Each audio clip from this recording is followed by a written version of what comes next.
Kabanata 3, ang buhay at ang mga aktibidad sa mundo ng mga anghel.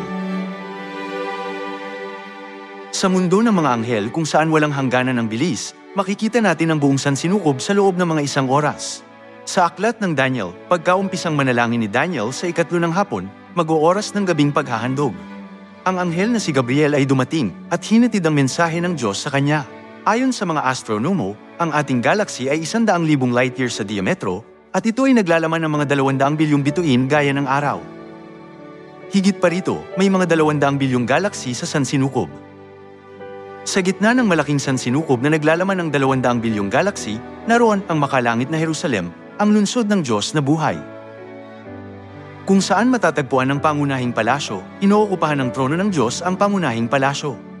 Nang marinig ng Diyos ang dasal ni Daniel at isinugo si Gabriel mula sa kanyang trono sa sentro ng sansinukob, na 100 milyong light year ang layo, si Daniel ay nananalangin pa rin. Sa mundo ng mga anghel, kahit na ang nagniningas na pugon na pinainit ng ilang libong degree, ay hindi mapipinsala ang mga anghel o ang mga matuwid. Mayroong sapat na katibayan sa katotohanan ito, sina Shadrach, Meshach, at Abednego, ang 3 kaibigan ni Daniel, ay itinapon sa nagniningas na pugon na pinainit ng 7 ulit kaysa karaniwan, ngunit hindi napinsala ng apoy ang mga katawan nila. Sa mundo ng mga anghel, walang sino man maliban sa Diyos ang maaaring pumatay ng mga anghel o mga espiritu ng matutuwid, hindi ang mga tanikala ni mga rehas ng kulungan ang maaaring gumapos sa kanila. Nang si Apostol Pedro ay ipiniit sa kulungan, malayong nakapasok doon ng mga anghel at binuksan ng pintuan para sa kanya, kahit na 4 na pangkat ng sundalo ang maingat na nagbantay sa kanya.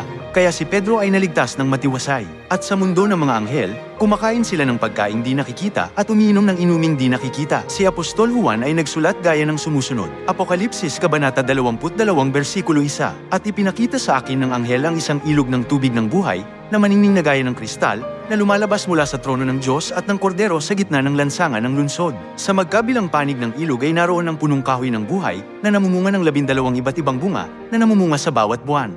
At ang mga dahon ng punong kahoy ay para sa pagpapagaling sa mga bansa. Ang bunga ng punong kahoy ng buhay at ang tubig ng buhay na binanggit sa itaas ay mga hindi nakikitang materyal. Iyon ay mga mahiwagang pagkain na nalikha sa pamamagitan ng salita ng Diyos.